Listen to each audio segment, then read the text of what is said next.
থেকে আমি ডাক্তারদের সাথে কথা বলে যেটা শুনতে পেয়েছি যে ওনার কানের নিচে গুলি লেগেছে এবং সেই গুলিটা বের হয়েছে, কিন্তু ওখানে গুলি লাগার কারণে ওই একটা অংশ হাড্ডিটা ভেঙে গেছে, ওটা মাথার ভিতরে রয়ে গেছে।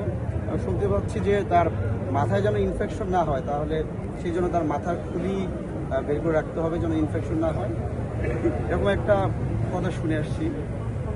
আসলে আমরা দেখেন, আমরা জুলাই আগস্ট ছাত্র নাগরিক অভ্যুত্থান করতে গিয়ে আমাদের অসংখ্য ভাইকে, অসংখ্য বোনকে আমরা হারিয়েছি। আমাদের এই সরকার ক্ষমতায় আসছে, সেখানে আমাদের বাইরে নিরাপদ না। বাংলাদেশ আজ অনিরাপদ শহরের নগরীতে পরিণত হয়েছে। আজকে যে ওসমান হাদির যে অবস্থা, তিনি কিন্তু কিছুদিন আগেই তার ফেসবুকে একটা স্ট্যাটাস দিয়েছিলেন যে তার পরিবার, তার ওয়াইফকে দর্শন করা হবে, তার মা বোনকে দর্শন করা হবে এবং তাকে হত্যা করা হবে। এবং তিনি স্ট্যাটাস দিয়েছেন, হাজার হাজার মানুষ দেখেছে। তো অত্যন্ত লজ্জা লাগে, দুঃখ লাগে। প্রায় 200 শতাধিক শহীদের রক্তের বিনিময়ে যে সরকার বর্তমানে ক্ষমতায় আছে, তাদের কর্ণকুহরে সেটা পৌঁছায় নাই। যদি সরকার সেটা দেখতো, তাহলে একজন ইনকলাব মঞ্চের মুখপাত্র বা বাংলাদেশের রাজনীতি, বাংলাদেশ পন্থার যারা রাজনীতি করছে, জাতীয়তাবাদের রাজনীতি যারা করছে, সেই ওসমান হাদির আজকের এই ভয়াবহ অবস্থা হতো না। আমরা এই ঘটনার তীব্র নিন্দা এবং প্রতিবাদ জানাই এবং একসাথে অন্তর্বর্তীকালীন সরকারকে আমরা বিবৃতির সরকার দেখতে চাই না। যে কোনো ঘটনা ঘটলে আমরা দেখতে পাই অন্তর্বর্তীকালীন সরকার বিবৃতির মধ্যে সীমাবদ্ধ থাকে। আজকেও আমরা দেখতে পেয়েছি প্রধান উপদেষ্টা অত্যন্ত উদ্বেগ জানিয়েছেন। আমরা তার উদ্বেগটা উৎকণ্ঠিত, তিনি বারবার উদ্বেগ জানান যে সাধারণ মানুষ নিরাপদ পায় না। আমরা দেশবাসীর কাছে ওসমান হাদির জন্য দোয়া চাই, আল্লাহ যেন আমার ভাইকে দ্রুত সুস্থ করে আমাদের। ধন্যবাদ ধন্যবাদ ধন্যবাদ ধন্যবাদ।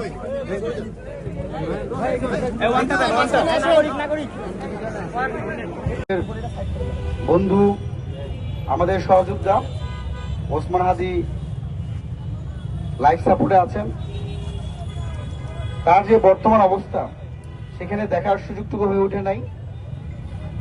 পাশে ডাক্তার ছিলেন, তাদের সাথে কথা বলেছি। সেখানে সদ্য সাবেক উপদেষ্টা মাহফুজ ভাই, এবি পার্টির চেয়ারম্যান, তারাও ছিলেন। কেউ কথা বলার সুযোগ হয়ে ওঠে নাই।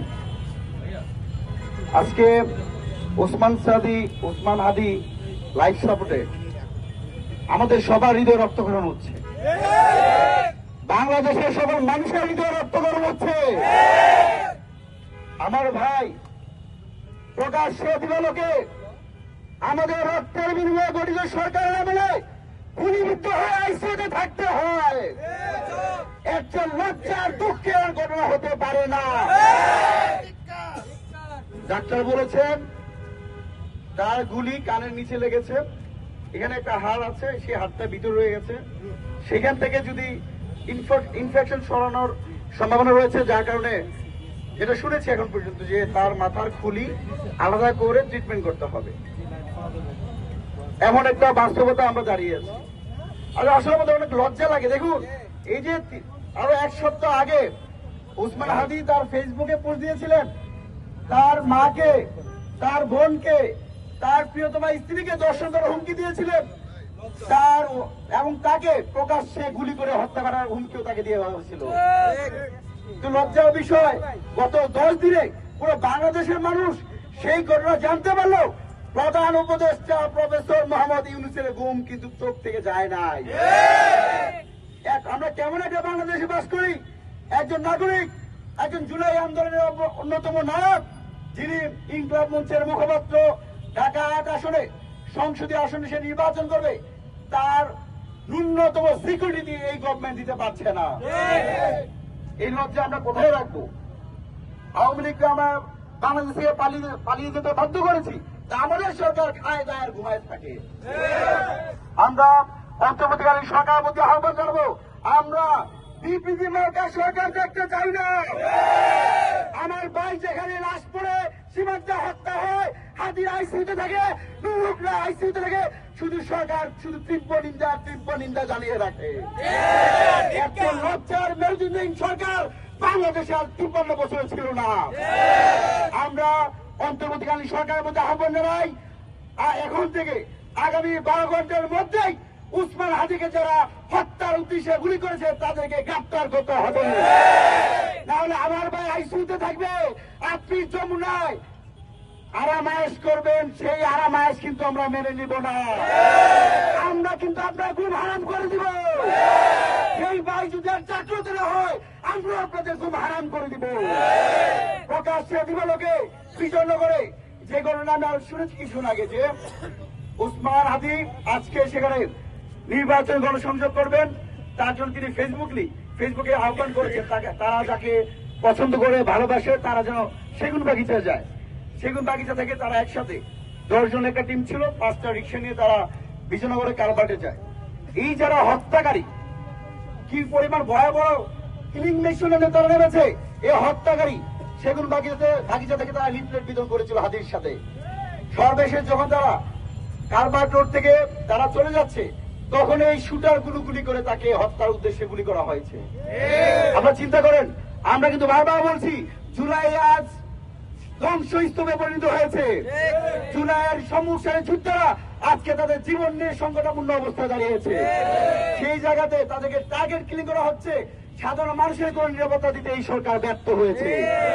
আরেকটা বিষয় না বললেই নয়, আমরা দেশবাসীর কাছে আসলে আমাদের কোথাও যাওয়ার জায়গা নাই। এদেশে আমরা ছিলাম, আমাদের শেষ রক্তবিন্দু থাকা পর্যন্ত আমরা দেশে থাকবো। আমাদের নিরাপত্তা দেশের জনগণ দিবে। আমরা জনগণের প্রতি আহ্বান জানাই, আমার ভাই হসপিটালাইজ, সে আইসিইউতে আছে, আপনারা সকলেই প্রত্যেকটা মসজিদ মন্দিরে গির্জায় তার জন্য দোয়া করবেন। আমরা তার জন্য দোয়ার আহ্বান জানাই। পাশাপাশি আরেকটা লজ্জার কথা বলে যাই, আমাদের এই একজন বন্ধু, আমাদের একজন সহযোদ্ধা, আমার বিশেষ করে লজ্জা লাগে। আমি জুলাই আগস্ট ছাত্র নাগরিক গণঅভ্যুত্থানে বৈষম্য বিরোধী ছাত্র আন্দোলনের কেন্দ্রীয় সমন্বয়ক ছিলাম। আমাদের একজন সমন্বয়ক, তিনি ছাত্র প্রতিনিধি হয়েছেন, 1.5 বছর উপদেষ্টা ছিলেন, গত পরশুদিন উপদেষ্টা থেকে পদত্যাগ করেছেন। দেখুন, আমাদের হাদি আইসিইউতে আছে, আর সেই সদ্য ঘোষিত সদ্য পদত্যাগকারী উপদেষ্টা আসিফ মাহমুদ বিজয় র্যালি করছে। আমরা দেখেছি আমাদের হৃদয় রক্তকরণ হচ্ছে, আর তারা বসে বসে তামাশা দেখছে। গত 1.5 বছর জীবনে এদেশের ছাত্র সমাজের কোন দাবিতে আসে নাই, জনগণ নির্যাতিত নিষ্পেষিত হয়েছে, সেই উপদেষ্টা আসে নাই। আজও আমার ভাই যখন আইসিইউতে, তখনও তারা বিজয় র্যালিতে দাঁড়িয়েছে। এর বিচার অবশ্যই এদেশের জনগণ করবে। সর্বশেষ আমরা আবারও অন্তর্বর্তীকালী সরকারের প্রতি আহ্বান জানাই, আগামী 12 ঘন্টার মধ্যেই হাদিকে হত্যার উদ্দেশ্যে যারা গুলি করেছে তাদেরকে গ্রেফতার করতে হবে।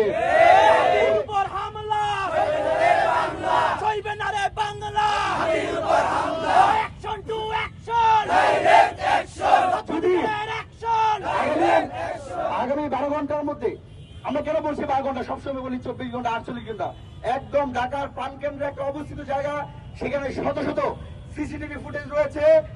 সেখান থেকে 12 ঘন্টার মধ্যে যদি যারা হামলা করেছে তাদেরকে গ্রেফতার করা না হয়, তাহলে আগামী 24 ঘন্টা পর আমরা জমরাও ঘেরাও করবো। এই পর্যন্ত সবাইকে শান্ত শৃঙ্খল থেকে আমার ভাই বন্ধু সহযোদ্ধা উসমান হাদির জন্য দোয়া করবেন। আল্লাহ যেন তাকে আমাদের জায়গায় নিয়ে আসে, আবার যেন সে ভারতের আগ্রাসনের বিরুদ্ধে প্রতিবাদ করতে পারে, ভারতের রয়ের বিরুদ্ধে প্রতিবাদ করতে পারে, আওয়ামী সন্ত্রাসীর বিরুদ্ধে আমাদের সাথে স্লোগান মিলিয়ে প্রতিবাদ করতে পারে। যারা আজকে এখানে প্রতিবাদে সামিল হয়েছেন, আপনাদেরকে সবাইকে ধন্যবাদ জানিয়ে এখানেই শেষ করছি। ধন্যবাদ সবাইকে। আল্লাহ হাফেজ।